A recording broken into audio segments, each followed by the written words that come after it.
হয়তো 100 হইব। আরেকটা জায়গায় তো কর্মী সভা আমরা করে আসছি। আমরা তো জানি কদমতলী থানা ঢাকা মহানগর দক্ষিণ যুবদল বললে 10,000 5,000 লোক নিয়ে আসে। এখানে থানার সিনিয়র নেতৃবৃন্দ যারা আছে, দায়িত্বপ্রাপ্ত যারা আছে, আলমগীর ভাই, টোটল যারা, এদের চরম সমন্বয়তার অভাব বলে আমি মনে করি। ওনারা যদি চাইতো এর চেয়ে বড় কর্মী সভা করতে পারতো। আর জায়গার স্পেসটা আরো, আমরা তো যে রাস্তা দিয়ে আছি এর চেয়ে কিন্তু বড় রাস্তা ছিল, কিন্তু নিজের সৎ ইচ্ছা থাকতে হবে। আর ভাই ঢাকা মহানগরে দক্ষিণ যুবদলে প্রতিটা কর্মী সভা আমরা করছি, সবচেয়ে ছোট কর্মী সভা হয়েছে আজকে আপনাদের। একটা ইউনিটের কর্মী সভা এরকম হয় না। আপনাদের বুঝতে হবে, আপনার ঢাকা মহানগর দক্ষিণ যুবদলের সদস্য সচিব তানভীর ইসলাম রবিন সালাউদ্দিন সাহেবের এলাকা, যদি মহানগরের নেতৃবৃন্দ আজকে দেখা যায় এই অবস্থা সংগঠনের, সেটা আমি বলতে চাই না। জাতীয়তাবাদী যুবদল বিএনপির পরে ব্যানগার্ড হলো কিন্তু যুবদল। এই যুবদল থেকে অনেকে এমপি হয়েছে, মন্ত্রীও কিন্তু হয়েছে। বিএনপি যুবদলের পরে কি করবো, থানা বিএনপির সভাপতি সেক্রেটারি যারা আছে তারা কিন্তু ক্ষমতা রাখে এই যুবদলে যারা সভাপতি সেক্রেটারি। এবং জাতীয় কাউন্সিলের যে নির্বাচন হবে, কমিশনার নির্বাচন, সেখান থেকে যুবদলে যারা প্রেসিডেন্ট সেক্রেটারি তারাও কিন্তু কোয়ালিফাই করবে। এই যদি সংগঠনের অবস্থা হয়, আমাদের মহানগরের আহ্বায়ক সদস্য সচিব বিস্তারিত আপনাদের সামনে বলবো। সংগ্রামী সাথী ও বন্ধুরা আমার, গতকাল একটা ভিডিও দেখলাম যে ভারতের এক সাংবাদিক, ভিডিওটা ভাইরাল হয়েছে।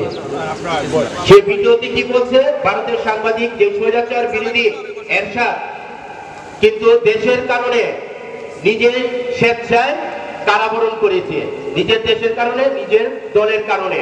দেশপ্রেম আছে, যদিও হোসেন মোহাম্মদ এরশাদ স্বৈরাচার হয়, তার ভিতরে দেশপ্রেম আছে, নিজের স্বেচ্ছায় কারাবরণ করেছে। আর আমার নেত্রী দেশনেত্রী বেগম খালেদা জিয়া দেশের জন্য, দলের জন্য নিজের জীবন বাজি রেখে নেতা কর্মীকে কিন্তু রেখে পালিয়ে যায় নাই। এটা কিন্তু আমার কথা না, এটা ভারতের এক সাংবাদিক করেছে। আর শেখ হাসিনা নিজের নেতা কর্মীকে রেখে পালিয়ে বিদেশে চলে গেছে। সেই সাংবাদিক বলেছে এই আওয়ামী লীগ আর ফিরে আসার কোনো সুযোগ নাই, শেখ হাসিনা বাংলাদেশে আর ফিরবে না। যে নিজের নেতা কর্মীকে রেখে পালিয়ে যায় তার ভিতরে দেশপ্রেম নেই। অতীতে আপনারা দেখেছেন বিদেশে, বিভিন্ন দেশে যারা স্বৈরাচার দেশ থেকে পালিয়ে গেছে, নজির নাই, দেশেও ফিরে আসতে পারে নাই, তার দলও কোনোদিন আর সেই দেশে নির্বাচনও করতে পারে নাই। সংগ্রামী সাথী ও বন্ধুরা আমার নেতা জনাব তারেক রহমান 31 দফা দিয়েছে। এই 31 দফা এই কদমতলী থানার প্রতিটি ওয়ার্ডে প্রতিটি নেতৃবৃন্দ নিজেরা ঘরে গিয়ে মা বোনদের বুঝাবেন, নিজেরা পড়বেন।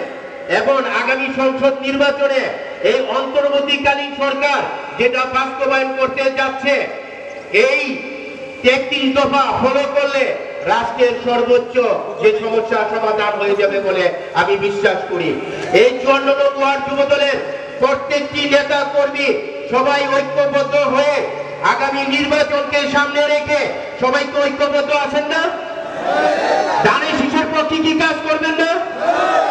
আমার নেতা জনাব তারেক রহমান যে নির্দেশনা দেয়, সেই নির্দেশনা কি আপনারা বাস্তবায়ন করবেন না?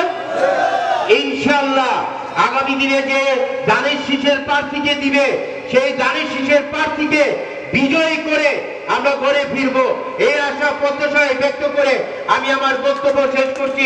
খোদা হাফেজ। বাংলাদেশ জিন্দাবাদ, বাংলাদেশ জাতীয়তাবাদী যুবদল জিন্দাবাদ। সবাইকে ধন্যবাদ। আসসালামু আলাইকুম।